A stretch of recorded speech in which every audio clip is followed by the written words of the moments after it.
Shabbat Shalom and welcome to Thought for Shabbat. As we turn towards the new secular year, my heart is filled with competing feelings.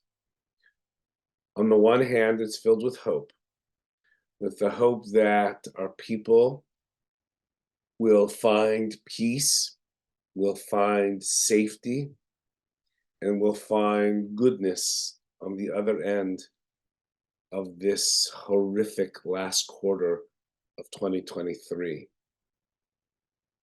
And the other feeling that my heart has is a heaviness that anti-Semitism is alive and well all over the world. As you've heard me say many times, in my 56 years of life, I have seen anti-Semitism, I have fought anti-Semitism, but I have never, not one time, really experienced it in the way that I've experienced it in the last quarter of this year as a Jew, and even more so maybe as a rabbi. It has been tough times for all of us to face the reality of this rising anti-Semitism in all sectors, in academia, in business, in politics, in every area you can think of, in the media particularly.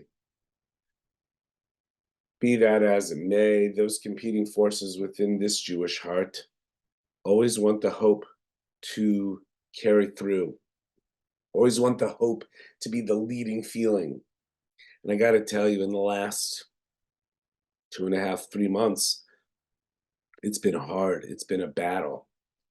And yet at the same time, I am motivated to fight for the universal message of our people, which is embedded in our Torah, not just for the Jewish people, but for all people. Love thy neighbor as thyself, the greatest law in the Torah. Honor your father and mother. Thou shalt not murder. Don't put a stumbling block before the blind. Don't curse the deaf. Universal messages that speak to all humanity. And I will never, ever give up on teaching and preaching and living that universal truth, that universal message of our faith. We'll all fail at one point or another because we're human beings. But boy, that vision guides us. It's not a vision of hate. It's not a vision that calls for the destruction of people. Despite what you might hear on the news, Israel is doing its very best to wipe out evil in the form of Hamas. Israel has to be exceedingly careful in the way it prosecutes this war. Let us not be ashamed of doing the world a favor by ridding it of Hamas. Be that all as it may, Shabbat is upon us. A new secular year is upon us.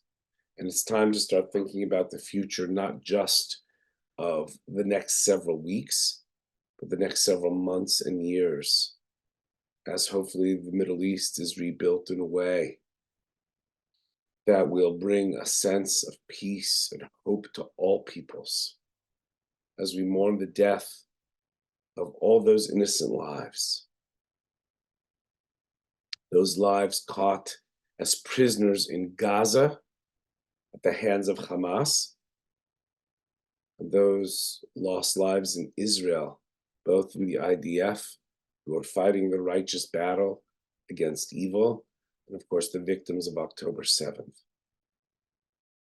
My friends, I know the battle exists in your heart too. That hope and peace win out, because otherwise the terrorists win. Here is to a year of hope and peace once evil is gone. Amen. Please join us tonight at 6 p.m., not our usual time of 7 p.m., 6 p.m., as we celebrate Shabbat with one another and envision the world as we'd like it to be. Be safe, be well, have a happy and healthy secular new year. Take care.